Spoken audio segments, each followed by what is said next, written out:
Hello students of class 5th. Now we are going to read your book English Spectrum chapter 5 and the chapter name is The Laburnum. Let us read about the poem The Laburnum. Laburnum का मतलब होता है सोने का वृक्ष. This is the poem composed by Meera Oberoi. Now let's start the poem. यहाँ से start करते हैं. Just down the road from where I live, a lone laburnum grows. It does not advertise itself unlike the coincross. यहाँ कवि कहता है, थोड़ा सड़क से आगे जाके जहाँ मैं रहता हूँ एक अकेला लेबरनम पेड़ उगा हुआ है. वह खुद का प्रचार नहीं करता.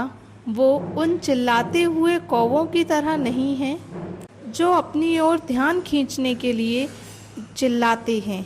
वैसे वो नहीं करता है. But like the coincross you had say, there is nothing to this tree. Its height is unremarkable, its leaves so ordinary. लेकिन आप कहोगे कि इस चिल्लाते हुए कौवे की तरह इस पेड़ में भी कोई खासियत नहीं है. इसकी लंबाई कुछ खास ज़्यादा नहीं है और इसकी पत्तियाँ भी बहुत साधारण हैं. यानी ऐसी कोई भी खास बात इस पेड़ में नहीं है. But come the summer golden light, it trapped within the tree. In May, the crystallite sunbeams burst out for all to see. लेकिन जब गर्मियों का मौसम आता है तो इस पेड़ के अंदर सुनहरी रोशनी फंस जाती है या कहीं तो समा जाती है और मई के महीने में ये जो हीरे जैसी चमक वाली सूर्य की किरणें हैं इस पेड़ पर फैली हुई नज़र आती हैं और इस पेड़ की सारी पत्तियां चमकदार नज़र आती हैं, क्रिस्टलाइज्ड नज़र आती हैं. The thundery grey sky casts its gloom on everything it's in sight, but the little tree is quite untouched. It burns with topaz light. और जो गर्जना करता हुआ आकाश है वह अपने दुख की परछाई सब पर डालता है. जो भी कुछ उसे दिखाई देता है सब पर वो अपनी दुख की परछाई डाल देता है. लेकिन ये जो छोटा सा पेड़ है इस पर उसका कोई भी असर नहीं होता है. यह पुखराज हीरे जैसी पीली रोशनी फैलाता है.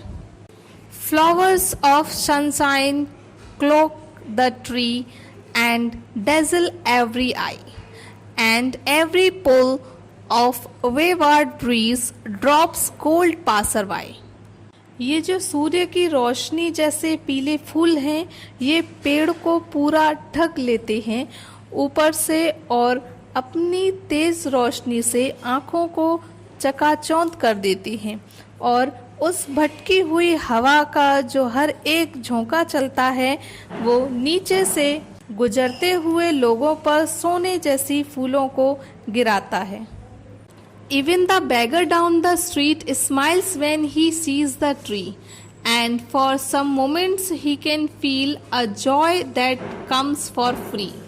वो भिखारी जो सड़क के किनारे नीचे बैठता है जब भी इस पेड़ को देखता है वह मुस्कुराता है और कुछ क्षणों के लिए ही सही वो महसूस कर सकता है उस सुख को जो उसे बिना किसी दाम को चुकाए हुए यानी कि फ्री में मिलता है. इस पोएम में हमने पढ़ा प्रकृति की सुंदरता के बारे में कि एक वृक्ष ऐसा है जो सोने जैसा चमकता है और उसे देख करके सभी की आंखों को संतुष्टि प्राप्त होती है, खुशी मिलती है.